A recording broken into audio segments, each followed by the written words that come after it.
Hello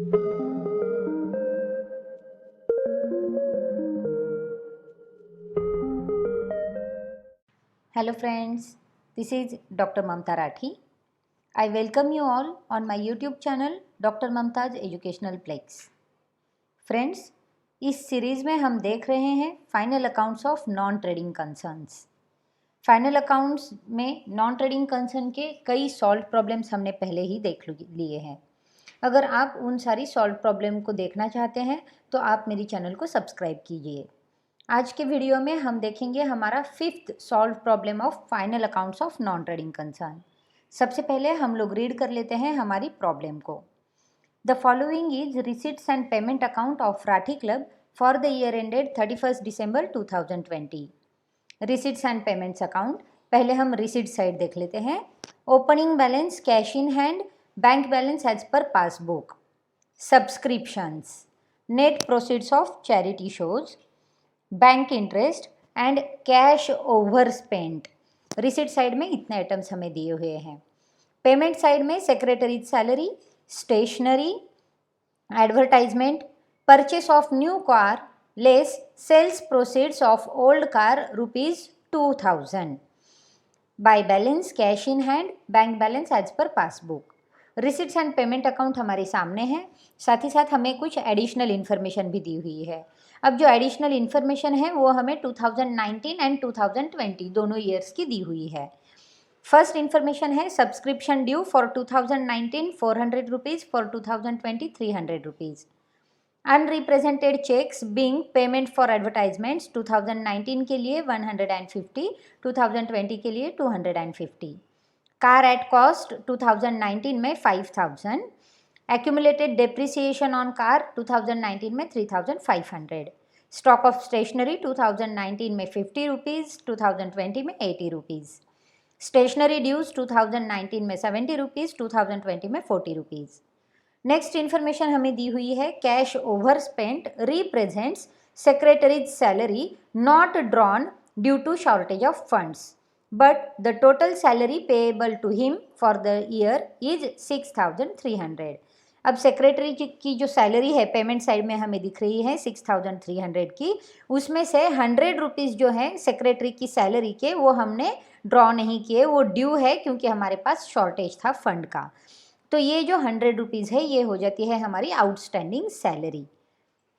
Prepare income and expenditure account for the year ended 31st December 2020 and balance sheet as on that date।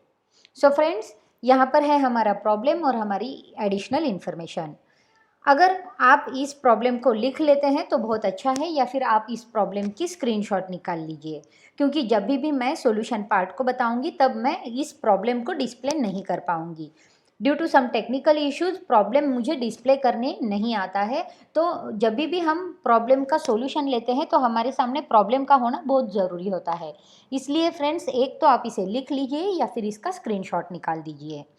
अब solution की part को जाने से पहले हम लोग देखते हैं कुछ वर्किंग पार्ट, यानी कि हमारे पास जो इन्फॉर्मेशन दी हुई है यहाँ पर उसकी हम वर्किंग पार्ट को एक बार देख लेते हैं। सबसे फर्स्ट पार्ट हम देखेंगे वो है कैश ओवर स्पेंट ऑफ ₹100 का। अब ये जो आइटम है वो रिप्रेजेंट करता है सैलरी आउटस्टैंडिंग को, क्योंकि ये item receipts and payment account में दिया हुआ है तो इसका सिर्फ एक ही इफेक्ट होगा। अब इसका सैलरी आउटस्टैंडिंग जो है वो कहाँ पर लिखा जाता है? एक तो उसे लिखा जाना चाहिए लाइबिलिटी साइड में, या फिर उसे ऐड कर देना चाहिए सैलरी में। अब सेक्रेटरी की जो एनुअल सैलरी है वो ₹6300 की ही है, जो कि ऑलरेडी एक्सपेंडिचर साइड में हमें दी हुई है, यानी कि 6300 ये टोटल सैलरी वहाँ पर लिखी हुई है, तो उसमें हम ये जो आउटस्टैंडिंग सैलरी है उसे ऐड नहीं कर सकते। तो अब बच गया सिर्फ एक ही इफेक्ट, जो कि होगा हमारी लाइबिलिटी साइड में। तो ये जो आउटस्टैंडिंग सैलरी है कैश ओवर स्पेंट ₹100 की, इसे हम लिख देंगे हमारी लाइबिलिटी साइड पर। नेक्स्ट जो वर्किंग हमें देखनी है वो है हमारी रिप्रेजेंटेड चेक्स फॉर एडवर्टाइजमेंट। अब ये जो ट्रीटमेंट है वो एक आउटस्टैंडिंग आइटम की तरह ली जाती है, लेकिन वहाँ पर एक छोटा सा डिफरेंस है। इनकम एंड एक्सपेंडिचर अकाउंट की अगर हम बात करें तो इसकी एक यूजुअल ट्रीटमेंट होती है, लेकिन बैलेंस शीट में लाइबिलिटी साइड में अगर हम इसे दिखाएं तो उसे हम लाइबिलिटी साइड में नहीं दिखाएंगे, क्योंकि हमारे यहाँ इस प्रॉब्लम में हमें जो bank balance as per passbook बताया गया है तो उसमें से हम हमारा जो ये अनरिप्रेजेंटेड चेक है उसे माइनस कर देंगे, डिडक्ट कर देंगे। और ये जो लास्ट ईयर के चेक्स है तो उसे हम डिडक्ट कर देंगे लास्ट ईयर के पासबुक बैलेंस में से। लास्ट ईयर की बैलेंस शीट को हमें प्रिपेयर करना होगा उसके लिए। अब जब भी हम कैपिटल फंड के लिए लास्ट ईयर की बैलेंस शीट प्रिपेयर करते हैं तो उसमें जो हमारा पासबुक का बैलेंस है उसमें से हमें ये जो हमारा अनरिप्रेजेंटेड चेक है 150 रुपीज़ का उसे माइनस कर देना है। नेक्स्ट जो हमारे पास इंफॉर्मेशन थी वो थी सेल ऑफ ओल्ड कार की। अब जैसे कि हमें बताया गया है हमारी प्रॉब्लम में कि जो हमारी कॉस्ट ऑफ कार है वो है कॉस्ट ऑफ कार 5000 रुपीज़ की, और उसके ऊपर एक्यूमुलेटेड डिप्रिसिएशन भी दिया हुआ है 3500 रुपीज़ का। अब 3500 रुपीज़ का डिप्रिसिएशन है, कॉस्टिंग 5000 की है, इसका मतलब है कि 1500 की कार की बुक वैल्यू हमारे पास दिख रही है। लेकिन प्रॉब्लम में पेमेंट साइड में हमें बताया गया है कि परचेस ऑफ न्यू कार में 8000 रुपीज़ दिख रहे हैं, जहाँ की less sales proceed of old car 2000 दिया है, यानी कि ओल्ड कार जो है वो 2000 में सेल की गई है, ऐसी इन्फॉर्मेशन वहाँ पर दी है। अब 5000 की कार थी, 3500 का एक्यूमुलेटेड डिप्रिसिएशन हमने प्रोवाइड कर दिया, बुक वैल्यू जो हमारी कार की है वो है 1500 रुपीज़ की, लेकिन सेल वैल्यू जो है वो है 2000 रुपीज़ की। इसका मतलब ये है कि हमें प्रॉफिट हुआ है 500 रुपीज़ का। अब प्रॉफिट जो भी हो, हम जब भी हमारी कंसर्न एसेट में अमाउंट डिडक्ट करते हैं वो बुक वैल्यू ही होनी चाहिए। इसलिए हमारी जो सेल ऑफ कार, जो कार की जो वैल्यू हम हमारी एसेट साइड में लिखेंगे तो एसेट साइड में हम जो अमाउंट डिडक्ट करेंगे वो बुक वैल्यू ही डिडक्ट करेंगे, यानी कि 1500 रुपीज़ ही डिडक्ट करेंगे। तो ये हो गई हमारी वर्किंग नोट। अब सबसे मेन वर्किंग जो हमारी बाकी है वो है हमारी कैपिटल फंड की।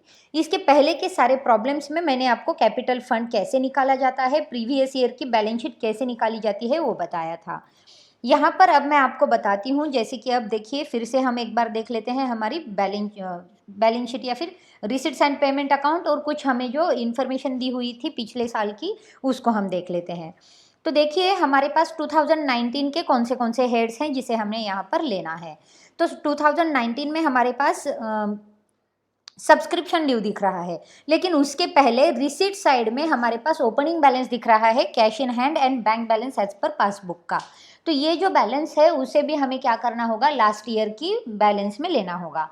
तो लास्ट ईयर की बैलेंस शीट जब भी हम बनाएंगे तो हम देखेंगे कि एसेट साइड में हमारे पास बैलेंस होगा 400 रुपीज़ कैश इन हैंड का प्लस 2600 रुपीज़ बैंक बैलेंस का, यानी कि bank balance as per passbook का।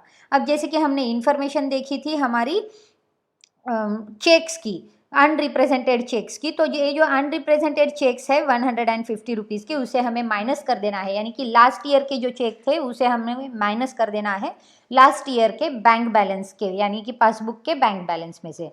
तो लास्ट ईयर का जो बैंक बैलेंस था वो था 2600 का, उसमें से हम 150 को माइनस कर देंगे।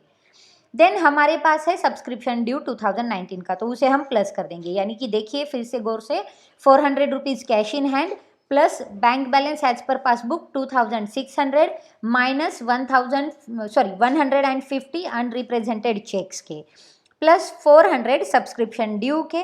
देन हमारे पास कार की कॉस्ट है 5000 रुपीज़ और एक्यूमुलेटेड डेप्रिसिएशन है 3500 रुपीज़, यानी कि 5000 माइनस 3500 कार की कॉस्टिंग हमारे पास आएगी 1500 रुपीज़ की, तो प्लस 1500 रुपीज़ कर देंगे हम।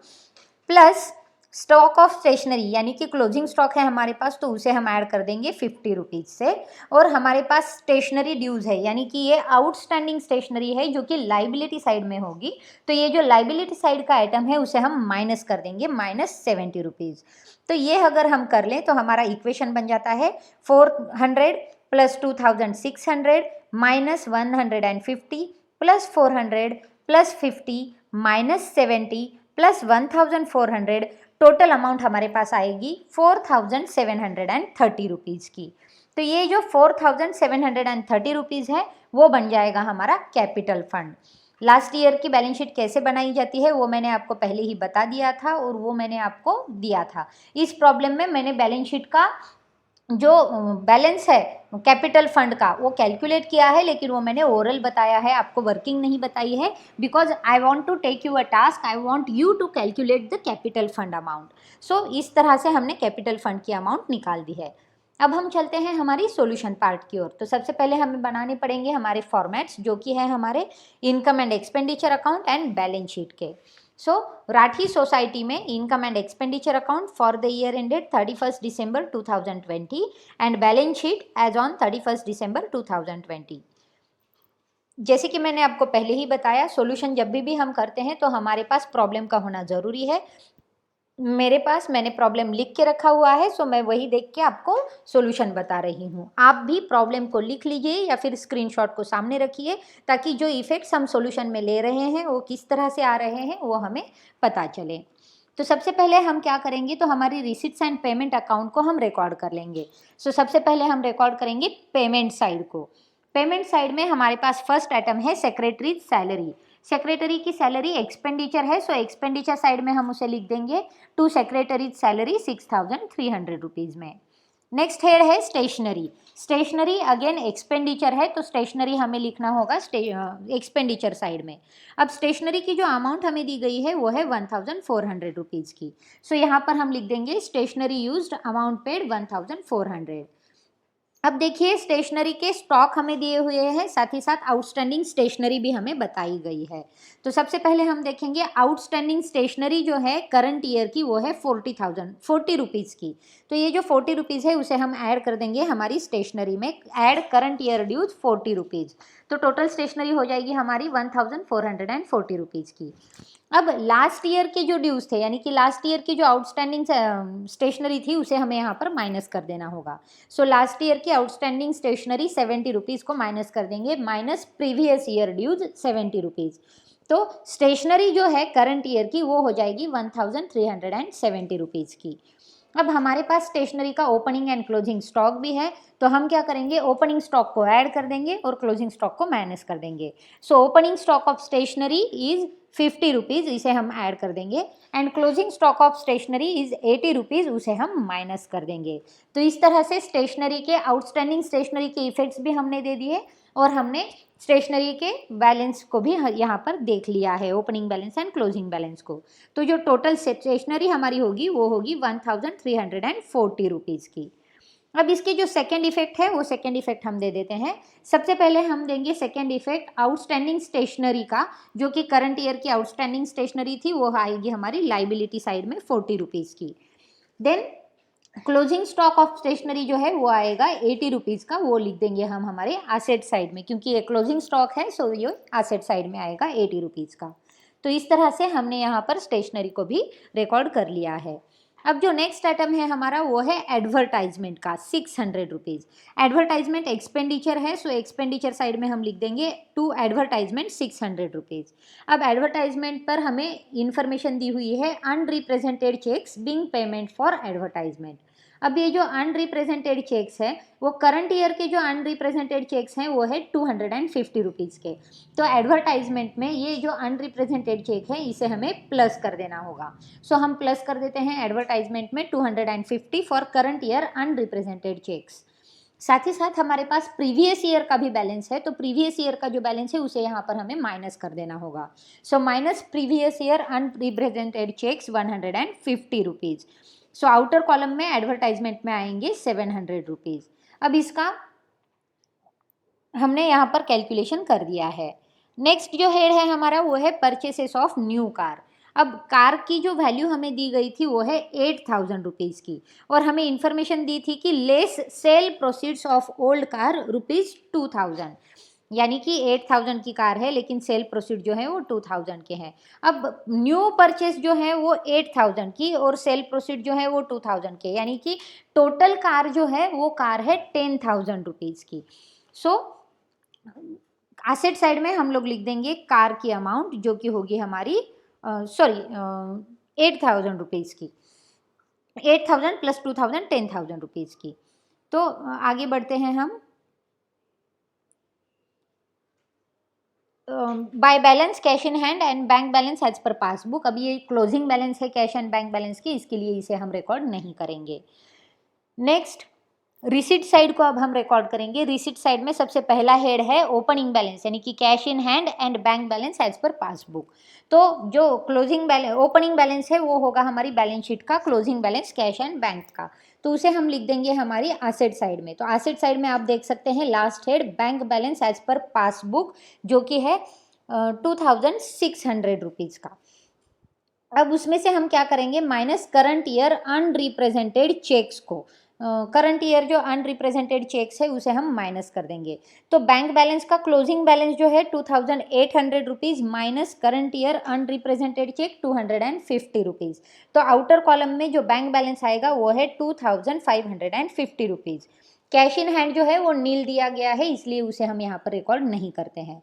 तो ओनली जो हमारे पास बैंक बैलेंस है उस बैंक बैलेंस को हमने यहाँ पर ले लिया, और जो अनरिप्रेजेंटेड चेक थे करंट ईयर के उसे हमने हमारी बैंक बैलेंस में से माइनस कर दिया।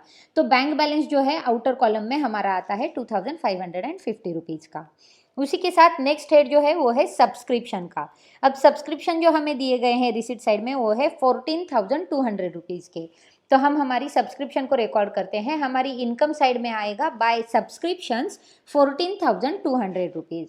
अब सब्सक्रिप्शन पर हमारे पास इंफॉर्मेशन है, यहाँ पर लास्ट ईयर की भी ड्यू अमाउंट दी है और करंट ईयर की भी अमाउंट ड्यू कर दी है।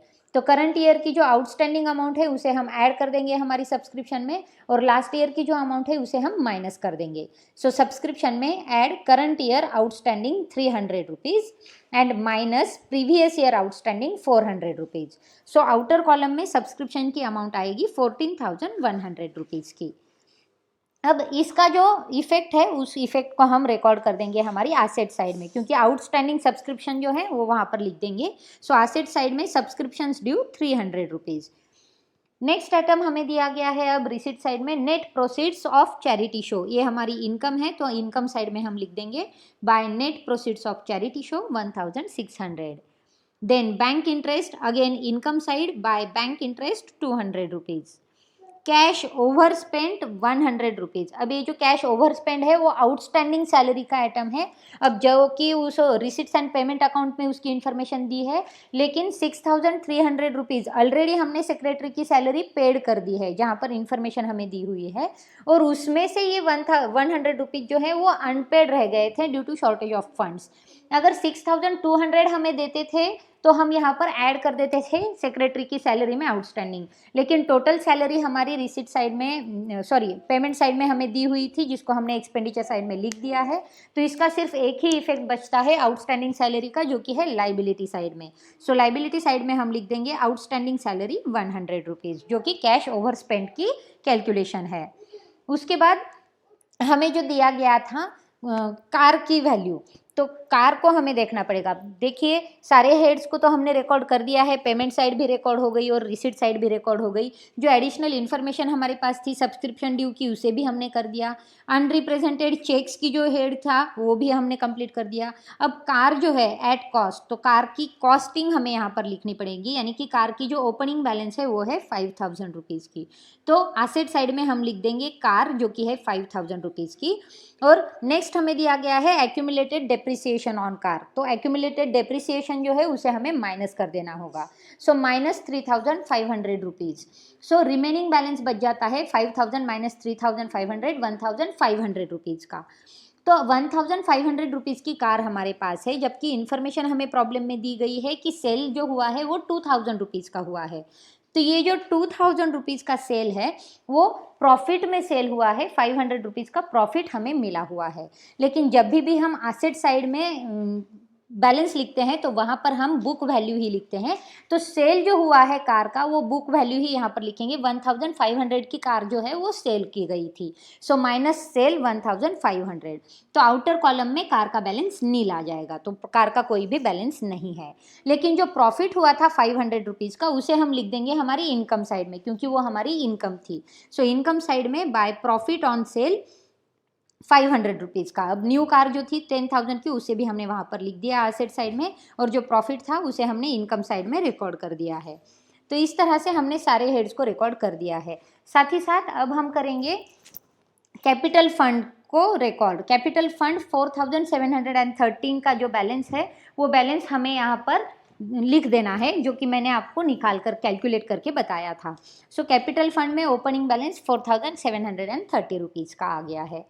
अब हमारा इनकम एंड एक्सपेंडिचर अकाउंट भी बन गया है, बैलेंस शीट भी बन गया है, सभी हेड्स को हमने रिकॉर्ड कर दिया है। अब हम करेंगे इनकम एंड एक्सपेंडिचर अकाउंट को close. Again income side exceed है, इनकम साइड ज़्यादा दिख रही है, सो हम टोटल करेंगे इनकम साइड में 16,400 रुपीज़ से। जो गैप है उसे हम एक्सपेंडिचर साइड में लिख देंगे, to excess of income over expenditure 8,060 rupees का। अब ये जो excess of income over expenditure है इसे हम ऐड कर देंगे हमारी कैपिटल फंड में। सो लाइबिलिटी साइड में कैपिटल फंड में add excess of income over expenditure 8,060 rupees. तो आउटर कॉलम में कैपिटल फंड आएगा हमारा 4,730 प्लस 8,060 12,790 रुपीज़। तो बैलेंस शीट भी हमारे पास बनकर रेडी है, सारे हेड्स हमने रिकॉर्ड कर दिए हैं।